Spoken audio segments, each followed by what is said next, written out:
শুধু দর্শক আসসালামু আলাইকুম, আমন্ত্রণ জানাচ্ছি চ্যানেল এস সংলাপ অনুষ্ঠানে। সাম্প্রতিক গ্যাস ও বিদ্যুতের তীব্র সংকটে ছোট বড় অনেকগুলো কারখানাগুলোতে উৎপাদন ব্যাহত হয়। বাসা বাড়িতে জ্বলেনি চুলা, ফিলিং স্টেশনগুলোতে চালকদের দীর্ঘ লাইন। তবে সম্প্রতি মহেশখালীর 2 এলএনজি টার্মিনাল থেকে গ্যাস সরবরাহ শুরু হওয়ায় পরিস্থিতির কিছুটা উন্নতি হয়েছে। তবে সক্ষমতা অনুযায়ী গ্যাস সরবরাহ না হওয়ায় সংকট পুরোপুরি কাটেনি। শিল্প উদ্যোক্তাদের কেউ কেউ বলছেন গ্যাসের চাপ এখনও কাঙ্ক্ষিত মাত্রায় পৌঁছেনি। সাম্প্রতিক সময়ে জাতীয় গ্রিডে গ্যাস সরবরাহ কমে যাওয়ায় গ্যাস ভিত্তিক বিদ্যুৎ কেন্দ্রগুলোতে উৎপাদন কমে যায়। আর এর প্রভাব পড়ে আমাদের জনজীবনে। বিদ্যুতের লোডশেডিংয়ের কবলে পড়ে পুরো দেশ। এখনও পুরোপুরি কাটেনি সেই সংকট। জনমনে প্রশ্ন, বিদ্যুৎ গ্যাস সংকটের সমাধানের উপায় কি? কোন পথে আসবে এই স্থায়ী সমাধান? যদিও অর্থমন্ত্রী আমির খসরু মাহমুদ চৌধুরী বলেছেন গ্যাস বিদ্যুতের পুরোপুরি সমাধানের জন্য 2 বছর সময় লাগবে, এই 2 বছরেও বিদ্যুৎ ও গ্যাসের স্থায়ী সমাধান কতটা সম্ভব?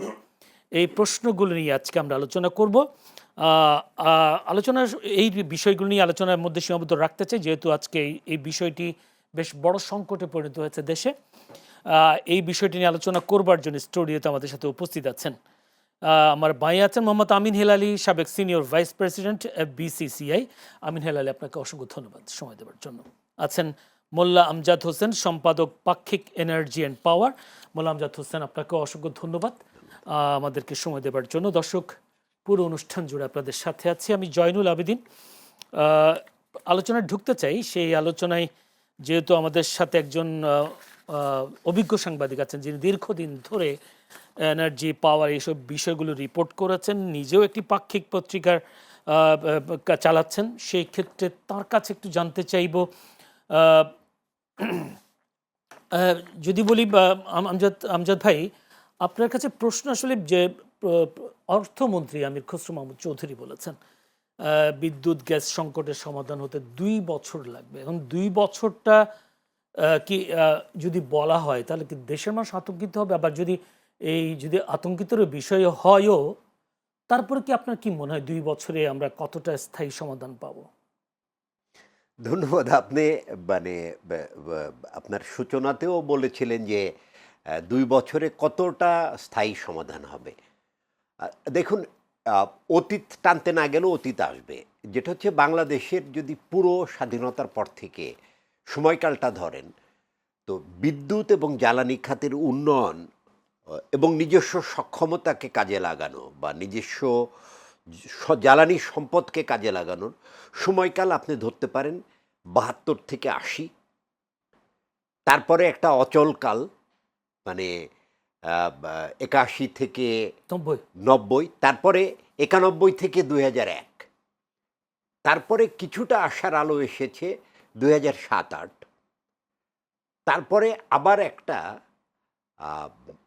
মানে সমন্বয়হীন উন্নয়ন, ব্যাপক উন্নয়ন হয়েছে এই সময় বিদ্যুৎ খাতের, কিন্তু এটা সমন্বয়হীন। তো আমাদেরটাকে প্রথম কথা কি, মানে আপনাকে সংকট থেকে বেরিয়ে আসতে গেলে আপনার জ্বালানি লাগবে, আপনার গ্যাস লাগবে, আপনার তেল লাগবে, আপনার কয়লা লাগবে, অথবা আপনার সোলার লাগবে। তাহলে এই যে অর্থমন্ত্রী কালকে কিন্তু আরেকটা কথা বলেছে, একমাত্র বণিক বার্তা এবং চ্যানেল আই ছাড়া এটা কেউ আনেনি। উনি একটি কথা বলেছেন যে আমরা নিরুপায়, আমাদের কয়লা তুলতে হবে। আমরা ভাবছি ফুলবাড়ির কয়লা আমরা উন্মুক্ত পদ্ধতিতে উঠাবো। এখন এই সরকারের আজকে হচ্ছে 6 মাস পূর্ণ হলো, 180 দিন পূর্ণ হলো। জ্বালানি সক্ষমতার জন্যে জ্বালানি খাতের যে প্রবলেমটা তৈরি হয়েছে, 6 মাস খুবই কম সময়। কিন্তু আমার আরেকটা অবজারভেশন আছে। এর আগের 1.5 বছর। আচ্ছা, তারা তো, আমি আসছি ওখানে, তারা তো প্রস্তুতি নিয়ে আসছে। কারণ মোটামুটি নির্ধারিত ছিল বিএনপি ক্ষমতায় আসবে এই গণ অভ্যুত্থানে আওয়ামী লীগের মানে ক্ষমতাচ্যুতির পর। কিন্তু তত্ত্বাবধায়ক সরকার যখন এই খাতে বিশৃঙ্খল অবস্থাকে আরও বিশৃঙ্খল করলো, মানে যেমন সামিটের সাথে একটা এলএনজি ইনফ্রাস্ট্রাকচার করার চুক্তি ছিল, যেটা এই বছরের শেষে চলে আসতো, সেটা বাতিল করলো। তত্ত্বাবধায়ক সরকার কিন্তু নতুন আরেকটা এফএসআরইউ স্থাপনের চুক্তি করেনি। ফোর্থ এফএসআরইউর জন্য নেগোসিয়েশন চূড়ান্ত পর্যায়ে ছিল এক্সেলারেট এনার্জির সাথে পটুয়াখালীতে, এটা বাতিল করলো। কিন্তু এর বিকল্প হিসেবে কোনো উদ্যোগ কিন্তু তারা গ্রহণ করেনি। তৃতীয়ত, ইন্ডিয়া থেকে দুইটা কোম্পানি এইচ এনার্জি এবং বাংলাদেশি একটা কোম্পানি আর সৌদি কোম্পানি, বাংলাদেশের দীপন গ্যাস এবং সৌদি একটি কোম্পানি মিলে একটা জয়েন্ট ভেঞ্চার কোম্পানি ছিল, Saudi Bangla gas pipeline company. তাদের সাথে পাইপলাইনে ইন্ডিয়া থেকে আরএলএনজি আনার জন্যে একটা নেগোসিয়েশন প্রায় চূড়ান্ত ছিল, এটা বাতিল করলেন। কিন্তু এর বিকল্প হিসাবে অন্য কোনো ইনফ্রাস্ট্রাকচার তৈরি করার উদ্যোগ নেননি। কিন্তু মজার ঘটনাটা দেখেন, এক্সিলারেট এনার্জির ইনফ্রাস্ট্রাকচার চুক্তি বাতিল করলেন, কিন্তু তার কাছ থেকে পার্মানেন্ট এলএনজি কেনার যে চুক্তি ছিল সেটা কিন্তু বাতিল করেননি, আবার সামিটেরটা বাতিল করে দিয়েছেন।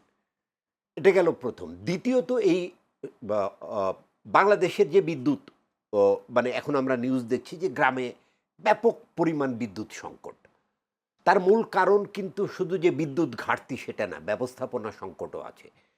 তত্ত্বাবধায়ক সরকার সুপরিকল্পিতভাবে আওয়ামী লীগের তার 16 বছরের শাসনামলে বিদ্যুৎ এবং জ্বালানি খাতে যে ব্যবস্থাপনা তৈরি করা হয়েছিল, তার ফার্স্ট টায়ার, সেকেন্ড টায়ার এবং থার্ড টায়ারের সব লোকগুলোকে বিভিন্ন তকমা দিয়ে বিদায় করে দিয়েছে, দিয়ে তুলনামূলকভাবে অনভিজ্ঞ এবং এই সেক্টরের বাইরের লোকজনকে নিয়ে এসে বসাইছে এবং আরিবির 100-র উপর লোকজনকে চাকরিচ্যুত করা হয়েছিল।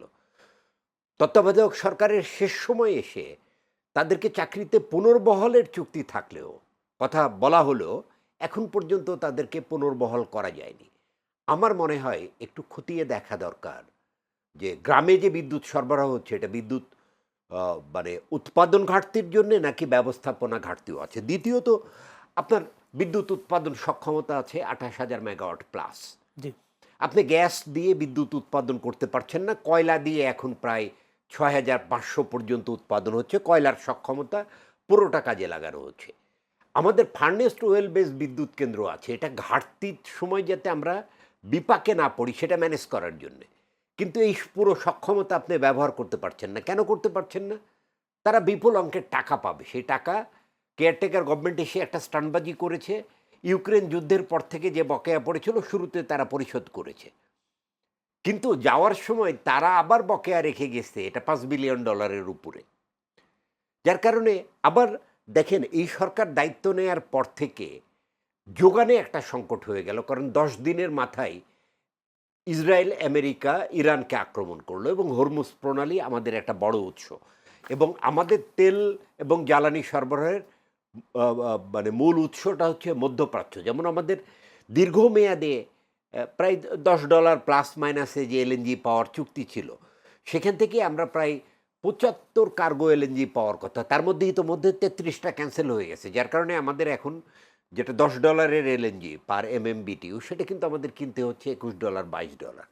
সো অর্থমন্ত্রী কিন্তু রাইটলি বলেছেন যে আমার নিজস্ব যে সম্পদ আছে গ্যাস, এটা কিন্তু এককভাবে নিজস্ব বিনিয়োগে হবে না, বিদেশি বিনিয়োগ নিয়ে আসতে হবে।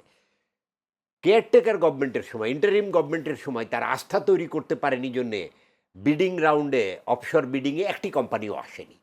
তার কারণ তাদের এই অ্যামেচারিজম দেখে বা চুক্তি বাতিল করার ধরন দেখে যে অনাস্থা তৈরি হয়েছে, তার কারণে কেউ আসেনি। এখন দরপত্র আহ্বান করা হয়েছে, ধরেন এখন যদি বিনিয়োগ আসেও, এখান থেকে রেজাল্ট পেতে কিন্তু আপনার 7 বছর লাগবে। জি, কিন্তু আমাদের কিছু লো হ্যান্ডিং ফ্রুট আছে, যেমন না, পার্বত্য চট্টগ্রাম বাইয়ে। জি, এবং আমজাদ ভাই, আমি আপনাকে just একটু interrupt করি। একটা কথা দিয়ে আমি শেষ করি, জি। তারপরে আপনার কথায় আসি। সেটা হচ্ছে, আমির খসরু মাহমুদ সাহেব বলেছেন যে আমাদের নিজস্ব কয়লা তুলতেই হবে। আমিও মনে করি এর কোনো বিকল্প নাই, কারণ বাংলাদেশের নিজস্ব কয়লার মজুদ যদি গ্যাসের বিবেচনায় আনেন, এটা প্রায় 67 TCF গ্যাসের সমান। সমান আছে। সেই ক্ষেত্রে যদি কয়লার দিকে যাই, কিন্তু আমাদের যে বলা হচ্ছে বিদ্যুৎ উৎপাদনে প্রয়োজনীয় জ্বালানির 65% আমদানির উপর নির্ভরশীল। একইভাবে চলতে থাকলে তাহলে 2030 সালে এটা 90% পৌঁছে যাবে। কিন্তু আমরা কি আমদানি নির্ভরতার দিকে যাব, নাকি আসলে নিজস্ব যে উৎপাদন, নিজস্ব উৎস, এই উৎস থেকে আমরা উৎপাদনে যাব, কোন পথে গেলে আসলে আমাদের এই সমস্যার সমাধান হবে বলে মনে করেন? দেখুন, ছোট্ট আপনি করে যদি যদি বলেন। ওভারঅল বিদ্যুৎ জ্বালানি সব মিলিয়ে বলেন, আমদানির পরিমাণ আমাদের ৬২.৫%, এবং ২৪-২৫ সালে আমরা শুধু জ্বালানি আমদানিতেই ব্যয় করেছি $13.2 বিলিয়ন, এবং এই লাস্ট ফিসক্যাল ইয়ারে এটা প্রায় $23 বিলিয়ন চলে গেছে।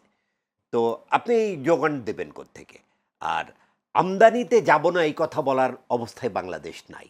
নিজস্ব জ্বালানি, বিশেষ করে গ্যাস এবং কয়লা ব্যবহার করে আপনি আমদানি বিলম্বিত করতে পারেন, কিন্তু আমদানি আপনাকে করতে হবে। করতেই হবে, মানে চাহিদা পূরণ করার জন্য আমদানি করতেই হবে। এবং এর পাশাপাশি নবায়নযোগ্য জ্বালানি, মানে আমাদের 3টা সোর্স, কয়লা, গ্যাস এবং মানে নিজস্ব নবায়নযোগ্য জ্বালানি উন্নয়ন করার যে সুযোগ, এটাকে পুরোপুরি কাজে লাগাতে হবে। তা হয়তো এই আমদানির দায় 15-20% পর্যন্ত কমাতে সহায়তা করতে পারে যদি পরিকল্পিতভাবে উন্নয়ন আসবো করা যায়। আপনার কাছে।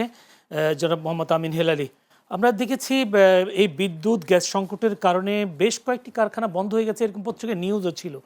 আপনিও একজন ব্যবসায়ী, সেই ক্ষেত্রে এই বিদ্যুৎ গ্যাস সংকটের সমাধান আমরা দীর্ঘদিন ধরে, আমি আরও একটি এপিসোডে একই কথা বলেছিলাম যে এই সমাধান না হওয়ার কারণে অনেক ব্যবসায়ীরা কারখানা বন্ধ করে দিয়ে বাধ্য হচ্ছে। এবারও তাও হয়েছে, উৎপাদন পুরোপুরি বন্ধ করে দিয়ে বসেছিলেন এমন খবরও আমাদের কাছে আছে। তো আসলে এই বিদ্যুৎ গ্যাস সংকটে এবারে যে পরিমাণ ক্ষতিটা হয়েছে, সেই ক্ষতিটার কোনো চিত্র আপনাদের কাছে আছে কিনা? যেহেতু আপনি একজন বিসিসিআইয়ের একজন সাবেক সভাপতি দায়িত্ব ছিলেন, সিনিয়র ভাইস প্রেসিডেন্ট হিসেবে আপনার কাছে কি তথ্য আছে আসলে এবারে?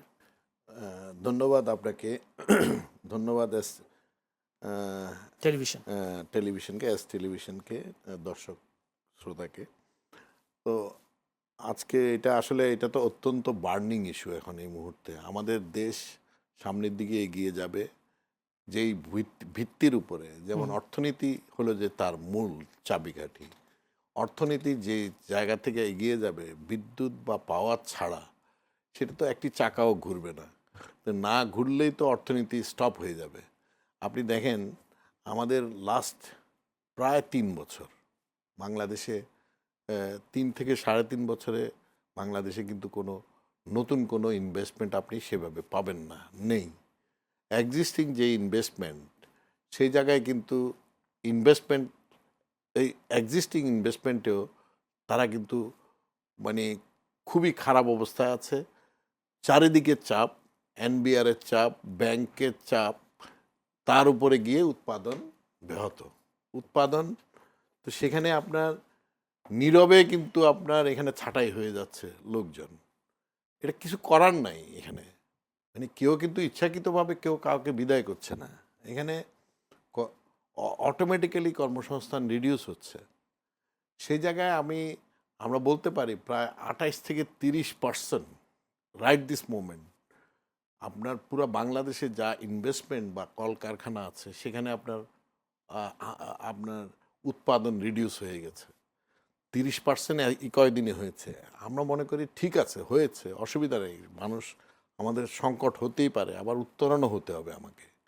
সেই সংকটকে যদি আমরা অ্যাড্রেস না করি রাইট দিস মোমেন্ট, তাহলে কিন্তু এটা যদি আরও নিম্নগামী হয়, তাহলে কি অবস্থা হবে? আপনি জানেন বাংলাদেশে প্রতি বছর প্রায় 2.2 মিলিয়ন ছেলেপেলে আপনার চাকরি উপযুক্ত হচ্ছে।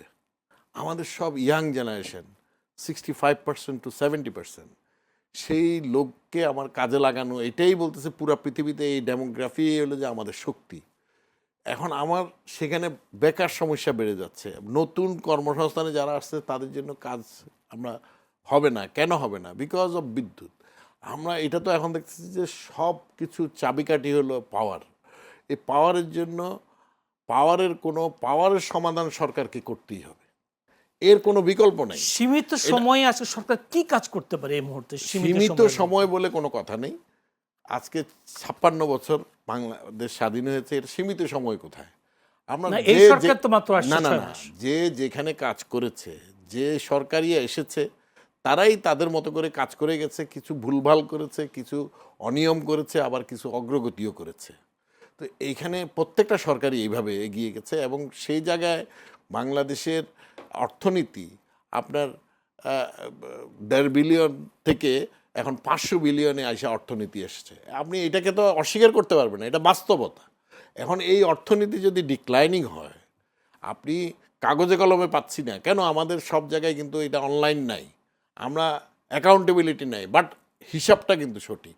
প্রায় 500 বিলিয়নের এখন অর্থনীতি। এই অর্থনীতিকে বাঁচিয়ে রাখার বা যে জায়গায় আছে অন্তত এই জায়গায় আমাদেরকে ধরে রাখতে হবে।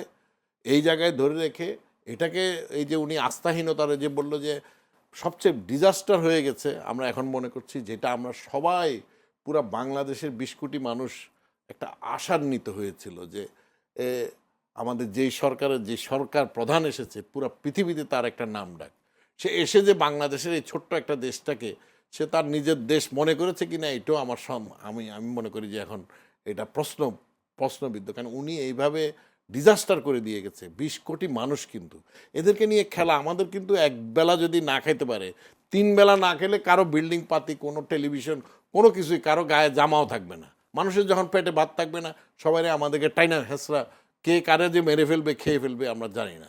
সুতরাং সেই জায়গাগুলা অ্যাড্রেস না করে আমি মনে করি অর্থনীতিকে প্রাধান্য না দিয়ে দুনিয়ার আপনার কি বলে কমিশন করা হয়েছে সংস্কারের জন্য বিভিন্ন, যেখানে 83% অর্থনীতি, এমপ্লয়মেন্ট, এভরিথিং প্রাইভেট সেক্টর করে, সেটাকে নিয়ে তো কোনো সংস্কার কমিশন করে নেই। এবং ওনাকে বলাও হয়েছে, আমরা প্রস্তাবও দিয়েছি যে প্রাইভেট সেক্টর আজকে যে জায়গায় এসে দাঁড়িয়েছে, আমাদের সে আগের যে কাঠামো, সেই কাঠামোতে এটা চলবে না। এখানে আমাকে মনে হয় একটা বিরাট সংস্কার আনতে হবে। সেই জায়গায়ও আমরা কোনো সংস্কার আনিনি। তো না এনে আমরা, আমার কথা হলো যে ডিজাস্টার করেছে, বর্তমান সরকারের প্রতি মানুষের আস্থা আছে, মানুষ এই আস্থাকে কাজে লাগাতে হবে। এখন ওনাকে সাহসী পদক্ষেপ নিতে হবে, কোন জায়গায় নিয়ে। যেমন ধরেন এই যে বললো আমাদের কি বলে আমজাদ ভাই বলছেন যে আমাদের কয়লা আছে, কয়লাকে তুলে ফেলতে হবে। এই সম্পদ এই মুহূর্তে রেখে দিয়ে আমি ভবিষ্যতের জন্য রাখবো। আজকে বাঁচলে না ভবিষ্যতে আমি খাবো। আজকে যদি আমি সোজা হয়ে দাঁড়াতে পারি, ভবিষ্যতে আমি আরো অনেক কিছু যদি বলি আগের সরকারি কয়লা তুলে নেয় কেন, তারা আপনারিতে চলে গেল কেন? এখন দোষাদোষী আমরা করতে পারবো, আমরা যদি পেছনের দিকে যেতে চাই। তারা তো, আপনি 56 বছরের কথা বলছেন। হ্যাঁ, আমি বলছি সবাই এগিয়ে দিয়ে গেছে, না হয়তো অর্থনীতি 500 বিলিয়ন হতো না। সবাই কন্ট্রিবিউট করছে। কাউকে আপনি যারা দোষ করছে, অমুক করছে, সেগুলার আমরা হয়তো টেনে করতে পারি। এখন তো ঢালাওভাবে আমরা, এখন আপনি জানেন বাংলাদেশে কত ব্যবসায়ী আপনার পলাতক আছে, কত ব্যবসায় নেই। তো একটা ইন্ডাস্ট্রি বন্ধ হওয়া, মনে করেন যে 100 জন লোক আছে, তার মানে কি সে তো সেই 100 জন লোকের কোনো অভিভাবকহীন হয়ে গেছে। তো এর কী হবে? আপনি ব্যবসায়ীদের কোনো লোক যদি অপরাধ করে তাকে নিয়ে আসেন, ব্যবসা প্রতিষ্ঠানকে চালু রাখতে হবে, যে কোনো মূল্যেই ব্যবসা প্রতিষ্ঠান চালু রাখতে হবে এক্সিস্টিং। না হয়তো আপনার এখানে আমরা আগাতে পারবো না। অর্থনীতিকে সচল রাখতে হবে, সরকারের দায়িত্ব। মানে অর্থনীতিকে সচল রাখতে গেলেই তো বিদ্যুৎ আর গ্যাস, এটা প্রাইভেট সেক্টর, খেলার মাঠের মতো। এখানে পলিসি তো আপনার ব্যবসায়ীরা দিবে না, আমরা তো পলিসি ফলো করি। ব্যবসায়ীরা পলিসি ফলো করে রাষ্ট্রের, যেই পলিসিতে ব্যবসা ধ্বংস হবে, প্রাইভেট সেক্টর ধ্বংস হবে, সেগুলোকে অ্যাড্রেস করা উচিত। সরকারের মধ্যেই আপনার যথেষ্ট বিশেষজ্ঞ লোক আছে, এক্সপার্ট লোক দরকার হায়ার করে নিয়ে আসবে, অথবা আমাদের দেশের মধ্যেই আছে, হায়ারের দরকার কি আমাদের এখানে? এটা তো কোনো এমন না যে নতুন কোনো সংকট। এই সংকটকে উত্তরণ করার জন্য যে ধরনের এক্সপার্ট দরকার, তাদেরকে দিয়ে পলিসি করে আমাদেরকে এগিয়ে যেতে হবে। জি, আসলে আমজাদ হোসেন, আপনি একটু বলবার চেষ্টা করেছিলেন জ্বালানি সংকটের স্থায়ী সমাধানের জন্য নবায়নযোগ্য যে জ্বালানি, সেই জ্বালানি ব্যবহারের কথা বলছেন, এবং সেই নবায়নযোগ্য জ্বালানি ব্যবহার করবার জন্য অতীতে কেমন উদ্যোগ দেখেছেন, এবং সামনের দিনগুলোতে আমাদের যে বর্তমান সরকার আছে তাদেরও বা সক্ষমতা কতটুকু, বা সেই দিকে আগানোটা আমাদের জন্য কতটা সমাধানের পথ হতে পারে বলে। যদিও সেন্টার ফর পলিসি ডায়ালগ তারা বলেছেন নবায়নযোগ্য জ্বালানির পথেই হাঁটতে হবে। শুনুন, আমাদের এখানে হচ্ছে একটা বড় প্রবলেম আছে, সেটা হচ্ছে অতি দেশপ্রেম এবং অতি পরিবেশ প্রেম। আর বিদেশি অ্যাক্টিভিস্টদের, যারা দূষিত জ্বালানি ব্যবহার করে উন্নয়ন করেছে, তাদের প্রেসক্রিপশন এখানে পূরণ করা। 16 বছরে নবায়নযোগ্য জ্বালানির ব্যাপ্তি যেটা করা সম্ভব ছিল সেটা আমরা করতে পারিনি, কিন্তু শেষ সময়ে এসে একটা ভালো উদ্যোগ নেওয়া হয়েছিল। প্রায় 5,000 5,500 সক্ষমতার 37টি প্রকল্প চূড়ান্ত করে এলওআই দেয়া হয়েছিল। এর মধ্যে দেশি বিনিয়োগ ছিল, বিদেশি বিনিয়োগ ছিল। এই প্রকল্পগুলো যদি অন্তর্বর্তীকালীন সরকার এসে বাতিল না করত, তাহলে এতদিন আমাদের যে রুফটপ এবং গ্রিড কানেক্টেড মিলে এখন সোলারের সক্ষমতা ধরুন প্রায় 2,000 মেগাওয়াট, এটা কিন্তু 6,000 মেগাওয়াটে চলে যেত।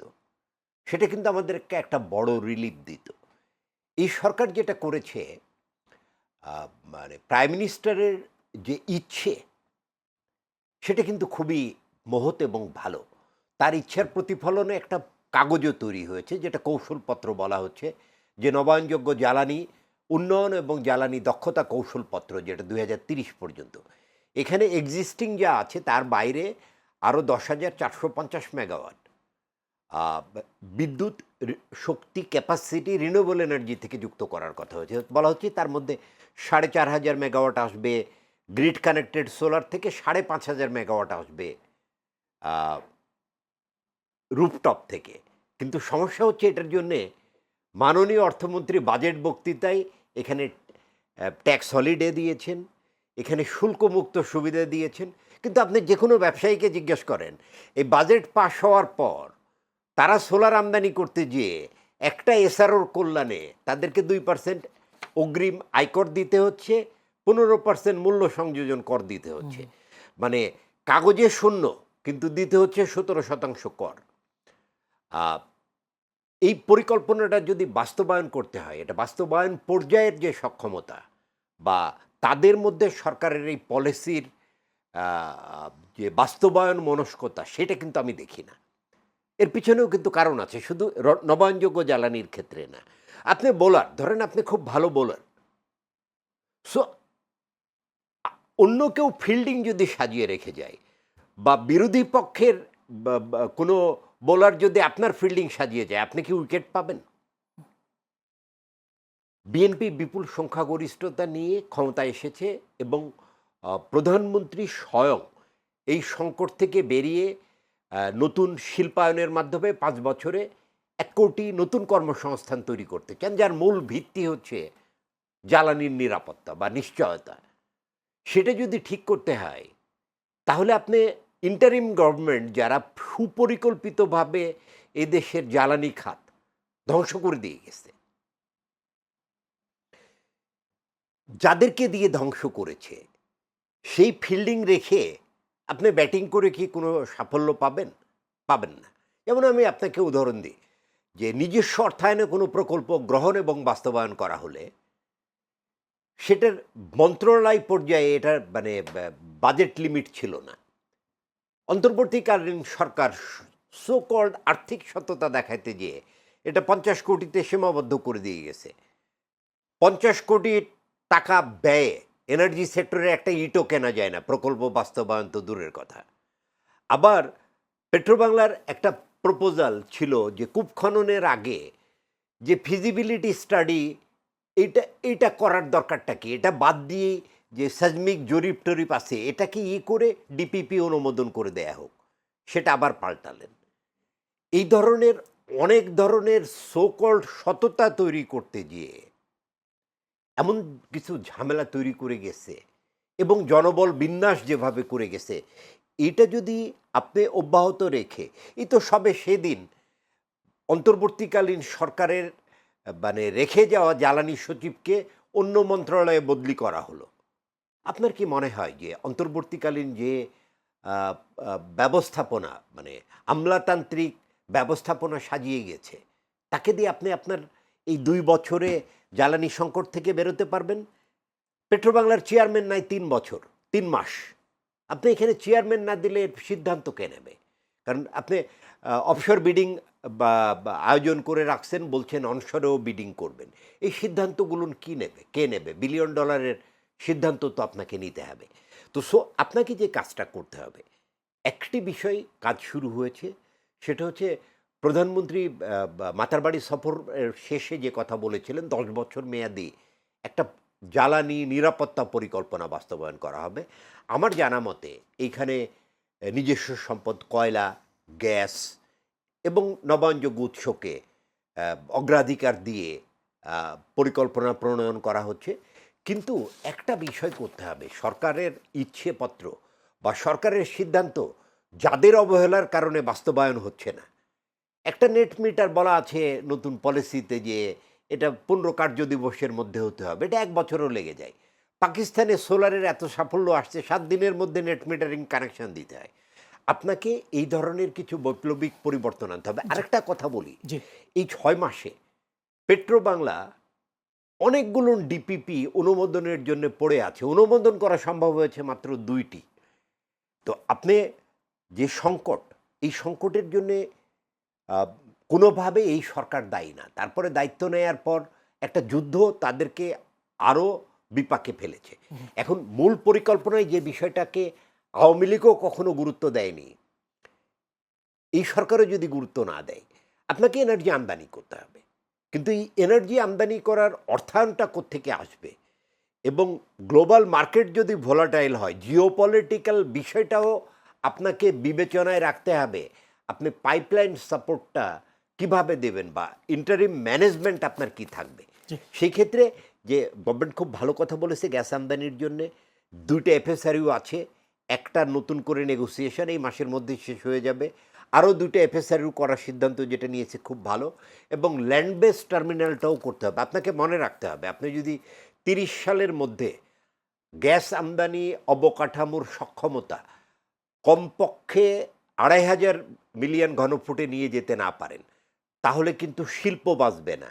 আর মনে রাখতে হবে, শিল্প না বাঁচলে মানে কর্মসংকোচন হবে জি এবং আপনার ব্যাংকিং সেক্টর একটা বড় ধরনের বিপাকে পড়বে। আর হেলালি ভাইয়ের সাথে একটা পয়েন্ট অ্যাড করে উনি বলছেন 3.5 বছর কোনো বিদেশি বিনিয়োগ আসছে না। গত 5 বছরে আসলে বাংলাদেশে যে বিদেশি বিনিয়োগ এসেছে এটা কাগজে এসেছে, ডিক্লারেশন, কিন্তু অনফিল্ড হয়নি। প্রায় 1000 শিল্পকে গ্যাসের ডিমান্ড নোটের টাকা জমা দেওয়ার পরও গ্যাস সংযোগ দেয়া হয়নি। তারা পুরো ফ্যাসিলিটিস তৈরি করে বসে আছে। এই শিল্পকে আপনি বাঁচান। না হলে আপনি যদি জ্বালানি সরবরাহের নিশ্চয়তা না দেন, তাহলে আপনার ইকোনমি আগাবে না, বিনিয়োগ কর্মসংস্থান আগাবে। হবে না এবং এই সংকট আরও বাড়বে। জি সেক্ষেত্রে আপনি কি বলার চেষ্টা করছেন আমাদের যে সক্ষমতা বিদ্যুৎ উৎপাদনের 28,000 থেকে 29,000 বলেছেন, কিন্তু আমাদের দরকার চাহিদা হচ্ছে 17,000-এর মতো। তো উৎপাদন কমে যাওয়ার কারণটা কি? যে আমাদের সক্ষমতা আছে বললেন আপনি, কেন কমছে বা কেন সংকট তৈরি হলো? এখানে 2টা অপরাধ আছে আমাদের রাজনীতিবিদদের।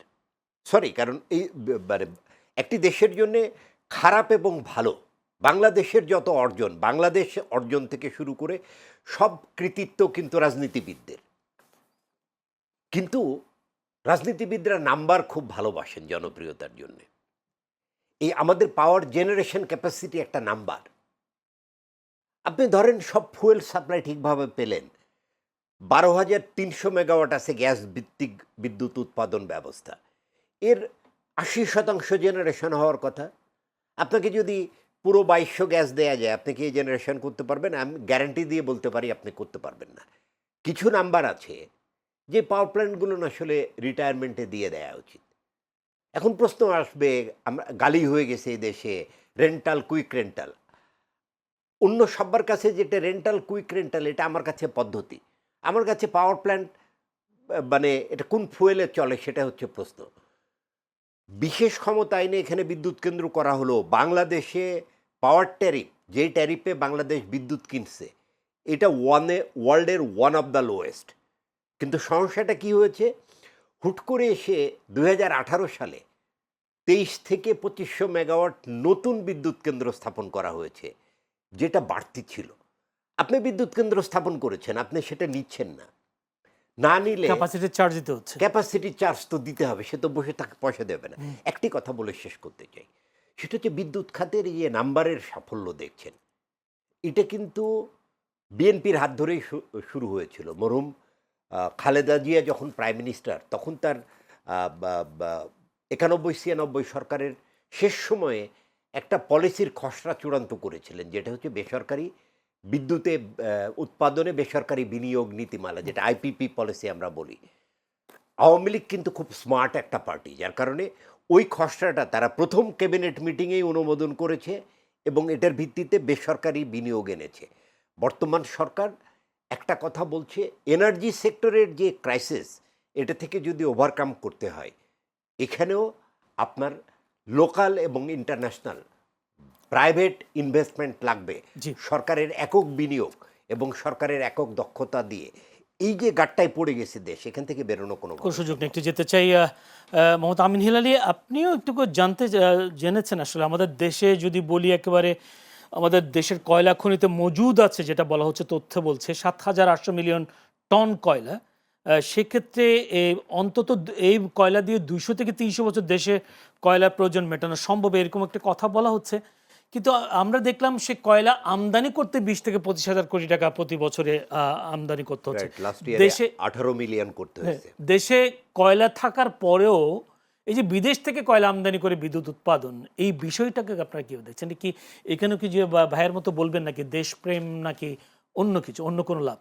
না, আমি আপনার ওই জায়গায় যেতে চাই না, দেশপ্রেম বা ইয়ে। আপনি যেটা ইম্পোর্ট করে এনে আমার এখন কয়লা বিদ্যুৎ যেটা চালানো হচ্ছে, আমার যেটা উত্তোলন করে আমার যেটা পাওয়া, আমার যেখানে মজুদ যেটা আছে সেটা যে উত্তোলনের ব্যাপার, সেখানে তো অনেকগুলো চ্যালেঞ্জ আছে।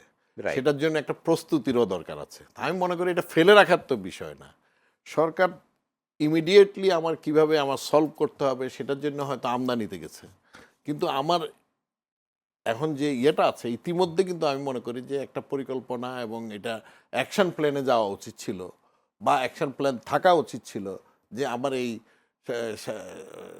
7,800 মিলিয়ন কি বলে আমার যেই কয়লা আছে আমার নিজস্ব মজুদ, সেটা কিভাবে আমি উত্তোলন করে আমি ব্যবহার করব। এই জায়গায় আমার যেতে হবে। এটা বললে তো এটা মুখের কথা না যে কালকে সকালে আমার এখানে মজুদ আছে আমি এটা করে ফেলবো। There is lot of challenges. সুতরাং ওই জায়গাটা আমি মনে করি এখন এই যেটা আমদানি করে আনছি সেটার পাশাপাশি এটাকে আমার উত্তোলনের ব্যবস্থা করতে হবে। সেটা তো হয়নি, সেটাই বলছি। এখন করতে হবে। জি। হয়নি বলে তো আমি বসে থেকে কাউকে দোষ দিয়ে বসে থাকলে কি আপনার কোনো লাভ হবে? লাভ তো হবে না। আমাকে দৈনন্দিন 20 কোটি মানুষের মুখে আহার দিতে হবে, তাকে বাঁচিয়ে রাখতে হবে। এই জায়গাটা আমার ঠিক রাখতে হবে। আপনি কি বুঝেন যে 18 কোটি বলি আর 20 কোটি বলি, যাই বলি, আমার সেই লোকের যদি কতটুকু খাদ্য লাগবে, কতটুকু কি লাগবে, এটা তো আগে ঠিক রাখতে হবে। আমার এত এই শান শকত কোনোটাই কোনো কাজে লাগবে না যখন পেটে আপনি যদি খাবারের কথাই যদি ধরেন, সেখানেও তো বিদ্যুৎ জ্বালানি লাগবেই। লাগবে। সর্বত্রই পাওয়ার লাগবে। তো মাস্ট। পাওয়ার ছাড়া তো একটি কদমও। এখন তো আপনি দেখেন আগে তেলে গাড়ি চলতো, এখন সরকার তো পৃথিবীর যেই মডিফিকেশন হয়ে গেছে, এখন বিদ্যুতে গাড়ি চলবে। সেই গাড়ির উপরে আমার ট্যাক্স কমিয়ে গেছে, আমরা নিজেরাই সেই গাড়ি ব্যবহার করছি। কিছুদিন আগে করছে হাইব্রিড, এখন করতেছি আবার পুরাপুরি ইলেকট্রিক চালিত গাড়ি। হ্যাঁ, আমার তেল কিনতেই হচ্ছে না, তো সেখানেও তো বিদ্যুৎই লাগতেছে। তো সুতরাং বিদ্যুৎ ছাড়া, পাওয়ার ছাড়া কোনোটাই হবে না। আপনি এই যে মানে আমজাদ ভাই বললেন যে 5 বছর বিদেশি, আমি বিদেশির কথা বাদ দেন, আমি বিদেশের কথা বলি নাই, আমি লোকাল ইনভেস্টমেন্টের কথা বলছি। আমি লোকাল ইনভেস্টমেন্টই হয় নাই। ইভেন দো অ্যাজ এ ব্যবসায়ী, ব্যবসার কিন্তু আমার কাছে এটা আমাদের কাছে আমার বাংলাদেশ কিন্তু গ্রিন ফিল্ড। আপনি জানেন বাংলাদেশের লোকের অবশ্যই আর্থিক সক্ষমতা 500 বিলিয়নের যেহেতু অর্থনীতির সক্ষমতা বেড়েছে, যার কারণে সে তার খাদ্য বাদ দিয়েও এখন অন্যান্য জিনিসের উপরও তার চাহিদা সৃষ্টি হয়েছে। কোন জিনিসটা আমাদের দেশের লোক ব্যবহার করে না, পৃথিবীতে মানুষ যেটা ব্যবহার করে আমরা কোনোটাই ইম্পোর্ট করি না, কিন্তু প্রত্যেকটাই আমার দেশে প্রোডাক্ট হচ্ছে। ইট মিনস এটা তো পজিটিভ দিক আমার নিজের জিনিসটা। আমার সেই জায়গায় আরও অনেক চ্যালেঞ্জ আছে, আমরা পরে এই অনুষ্ঠানে এই কথাগুলো বলতে চাই না, কিন্তু আমার সেই জায়গাটা এই যে লোকাল ইন্ডাস্ট্রি আমার যে চোখের সামনে, আমার মনে করেন যে 1 কোটি টাকা বিনিয়োগ করলে আমার একটা ছোট্ট আমার কারখানা হবে, একটা প্রোডাকশন হাউস হবে, আমি সেই 1 কোটি টাকা বিনিয়োগ করার আমি সাহস পাচ্ছি না। আমার এই টাকাটা ব্যাক করে আসবে কি না, আমি ব্যাংকের থেকে নিব, হাওলাত করে নিব, বা যেভাবেই আমি টাকাটা আমি ইনভেস্ট করতে যাই, এই টাকা আমার কি ব্যাক করতে পারবো কি না, আমি তো সেরে জানি না। কারণ আমি উৎপাদন যদি ব্যাহত হয়, প্রত্যেক দিন আমি এটা ইনভেস্ট করার সাথে সাথে প্রতি সেকেন্ডেই আমার এটার কস্ট এটা শুরু হয়ে যাবে। এই কস্টটা মিনিমাইজ করতে হলে আমার উৎপাদন লাগবে, উৎপাদন লাগলে আমার বিদ্যুৎ লাগবে। তো আমি যদি বিদ্যুৎ না থাকে আমি কি পারবো কি না, সেইটা তো মাথায় প্রত্যেকটা লোকেরই কাজ করতেছে না। এখন কাজ করার চেয়ে বসে থাকি, টাকা আছে তো কয়দিন অন্তর আমি কিনে কেটে খেতে পারবো, এরকম একটা মনোভাব মানুষের মধ্যে আছে। তো আমি সেই কথাটাই বলছি, এই যে আমাদের সাস্টেইনেবল জায়গায় যেতে হবে। আমি খালি নাম্বার বাড়ালাম, আমার 30,000 মেগাওয়াট বিদ্যুৎ উৎপাদন হলো, ঠিক আছে, নাম্বার এটা তো প্রয়োজনেই নাম্বার বাড়াচ্ছে, but whether it is sustainable এটা কেবল or not, নাম্বারিং এটা কি- নাকি আসলে উৎপাদন হচ্ছে আদৌ? না না, একটা জিনিস আছে, যদি উৎপাদনই হয় তাহলে সংকট কেন? উনি তো বলছে, ওই যে উৎপাদন এলে আপনি মনে করেন যে 38 থেকে 40% নাকি আপনার গ্যাস লাগে, কি বলে বিদ্যুৎ উৎপাদনের জন্য এটা লাগে। তো সেটার জন্য মানে টোটাল আমাদের বাংলাদেশের যে গ্যাসের চাহিদা তার 38 থেকে 40% 45% আপনার গ্যাস লাগে আপনার শুধু বিদ্যুৎ উৎপাদনের জন্য। তো সেখানে তো 12%ও দিতে পারতেছে না এখন, তাহলে বিদ্যুৎটা উৎপাদন হবে কোত্থেকে? আপনার সেই জায়গায় তো 12% সাপ্লাই নাই গ্যাসে, তো আমার ওই বিদ্যুৎ তো এখানে বন্ধ। আপনার মনে করেন যে আমার যে গাজীপুর, আমি ধরলাম গাজীপুরে আমার বিদ্যুতের চাহিদা কত? প্রায় 650 মেগাওয়াট আমার আমার এখানে চাহিদা, কিন্তু আমার এখানে দেওয়া হচ্ছে এখন 300 মেগাওয়াট, 300 থেকে 350 মেগাওয়াট আমার হচ্ছে। তার মানে কি অলমোস্ট 50% আমার এখন রিডিউস। তার মানে কি অনেক ইন্ডাস্ট্রি আছে, আপনি ইচ্ছা করলেই এটা বন্ধ করতে পারবেন না। বন্ধ করলেই আপনার টোটাল আপনি 24 আওয়ার্সে আপনি 1 সেকেন্ডের জন্য বন্ধ করতে পারবেন না। কোয়ালিটি বিদ্যুৎ না হলে এইসব মেশিন নষ্ট, প্রোডাকশন নষ্ট, সবই নষ্ট। আপনি বলতে পারেন যে আপনি জেনারেটর দিয়ে চালান, এক এক এক ইউনিট বিদ্যুৎ উৎপাদন করতে প্রায় 50 টাকার উপরে, 60 টাকার উপরে, 55 টাকার মতো আপনার খরচ পড়ে। আপনার কি বলে, তাহলে সেটা দিয়ে কি আমি ওয়ার্ল্ড ওয়াইড আমি এটা কি কম্পিটিটিভ হবে? আমার দাম বেশি হলে আমার বাবার দোকান থেকেও তো আমি কিনবো না, বাবাও তো ছেলের দোকান থেকে দাম বেশি হলে কিনবে না, কিনবে? আমি যেখানে কম পাবো সেখানে চলে যাবো, তাহলে আমি তো কম্পিটিটিভ হব না। একটা তথ্য বলছে দেশে প্রায় 200 মিলিয়ন ঘনফুট গ্যাস প্রতিদিন চুরি হচ্ছে, অর্থাৎ মানে চোরা লাইন দিয়ে। এই চোরা লাইনগুলো বন্ধ করবার জন্য আপনি কি উদ্যোগ দেখছেন? যদি 200 মিলিয়ন ঘনফুট গ্যাসও যদি চুরিতে হচ্ছে, টাকাই পাচ্ছে না, রাজস্ব হারাচ্ছে, সেই ক্ষেত্রে এগুলো থেকে তো উত্তরণ আমরা পথ দেখছি কিনা।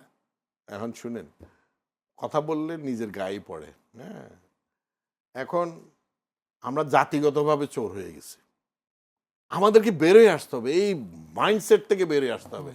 কাজ করার আগে চুরি কোন জায়গায় আছে আমরা এটা চিন্তা করতে হয়, বিকজ আমি চুরি না করলে আরো চোরেরা এসে যে আমার ধরবে, তাদেরকে আমি মুখ বন্ধ করবো কি দিয়া? চুরির টাকা দিয়ে চোরকে বন্ধ করতে হবে।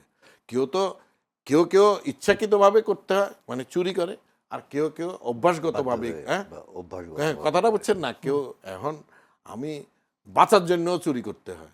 তো এখন আমি ওই এনবিআর এর চেয়ারম্যান সাহেব ছিল যে আগে, যে মহিষা রহমতুল মুনিম, ওনাকে একটা কথা বলছিলাম, বাইদা ভাই এমনি কথা বলছি, উনি যেখানে, আমি তখন বিসিএস সিনিয়র ভাইস প্রেসিডেন্ট, ওনার সাথে কথাই বলা যায়, উনি প্রত্যেকটা মানুষ, ওনার perception accept him everybody is চোর। তা আমি ওনাকে বললাম, ভাই ব্যবসায়ীদের সাথে আপনি চালান, ব্যবসায়ীরা এত কষ্ট করে টাকা টুকা তুলে আইনা মানুষের থেকে আপনার এই রাজস্বতে আপনার টাকা যোগান দেয়, আপনি তাদের এখানে বিসিসিআইতে আসেন না।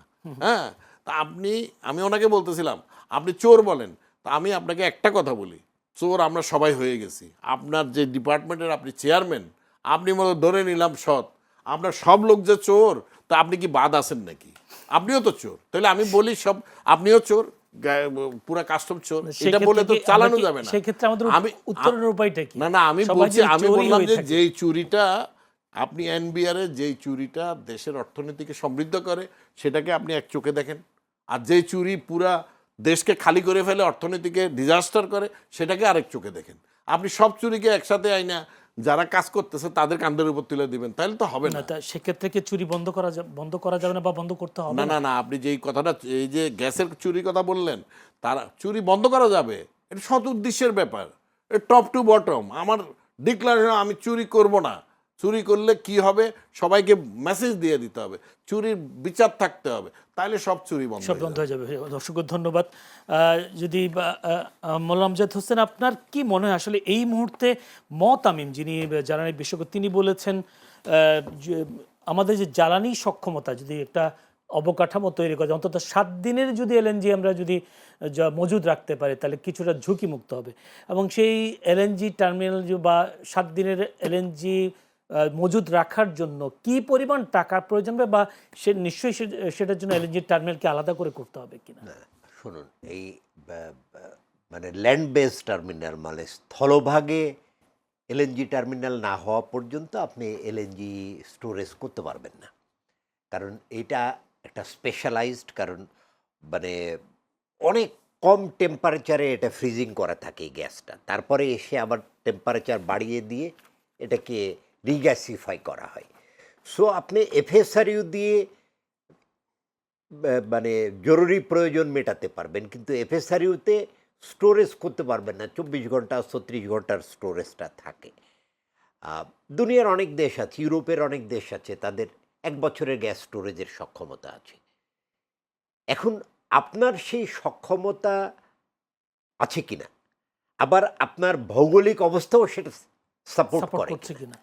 কারণ এই দেশে আমরা যেহেতু বদ্বীপ, একমাত্র মাতার বাড়িতে ছাড়া যে পোর্টটা ডেভেলপ করা হয়েছে, এখানে ছাড়া কোনো ডিপসি ফ্যাসিলিটিস বাংলাদেশে নাই। তাহলে আপনি চাইলেই কিন্তু বিপুল পরিমাণ এলএনজি নিয়ে এসে যে মজুদ করবেন, এটা একটু ডিফিকাল্ট। কিন্তু আপনাকে রিডান্ডেন্সি তৈরি করতে হবে। আপনি মানে করেন না 5টা বা 6টা এফএসআরইউ তৈরি করেন না। আপনার মানে একটা এফএসআরইউ নষ্ট হলে আর একটা ব্যাকআপ দিক। আপনার যে ইকোনমিক ক্ষতি হচ্ছে তার চেয়ে ওই এফএসআরইউর জন্য আপনার সারা বছর যে ব্যয় করতে হবে, একদিন গ্যাস না থাকার জন্য যে ইকোনমিক লস হচ্ছে, এইটা কিন্তু কাভার করে যাবে। যেমন কালকে আমি বিকেএমের প্রেসিডেন্টের ইন্টারভিউ করছিলাম, তিনি আমাকে বলছেন যে নেক্সট সিজনের অর্ডারে তাদের অর্ডার 33% কমে গেছে অলরেডি, কারণ বায়াররা আস্থা রাখতে পারছে না। তো এটা তো একটা হিউজ ইকোনমিক লস। আপনার যদি আরেকটা টার্মিনাল থাকতো, ধরেন এটা ব্যবহার করছেন না আপনি, বছরে যখন ইমার্জেন্সি হচ্ছে তখন ব্যবহার করছেন, তাহলে তো ক্ষতি ছিল না। আর আপনাকে মানে একটা নষ্ট হলে আরেকটা জিনিস বুঝতে হবে যে আমরা বলছি যে জ্বালানি খরচ আমাদের বেড়ে গেছে, বিদ্যুৎ খরচ আমাদের বেড়ে গেছে, এবং একটা পারসেপশন তৈরি করা হয়েছে যে চুরি করে এটা বাড়িয়ে দেয়া হয়েছে। দেখুন, সমস্যাটা কিন্তু অন্য জায়গায়। 5 বছরে, 5.5 বছর, 6 বছরে ডলারের ডিভ্যালু হয়েছে 42%। তো 1 সেন্ট যে জ্বালানির দাম ছিল সেটা ছিল 8 টাকা, সেটা তো এখন 12.5 টাকা হয়ে গেছে। সেই পড়তা তো পড়বে। আচ্ছা, এই যে আপনি যে ইয়ের কথা বললেন যে আপনার স্থলে এই যে বিপিসি তো একটা ইয়ে করছিল না টার্মিনাল? না, বিপিসি টার্মিনালের জন্য মানে ইনফ্রাস্ট্রাকচার তৈরি করে রাখছিল না? বিপিসি করেনি, বিপিসি এটা করতেও পারবে না।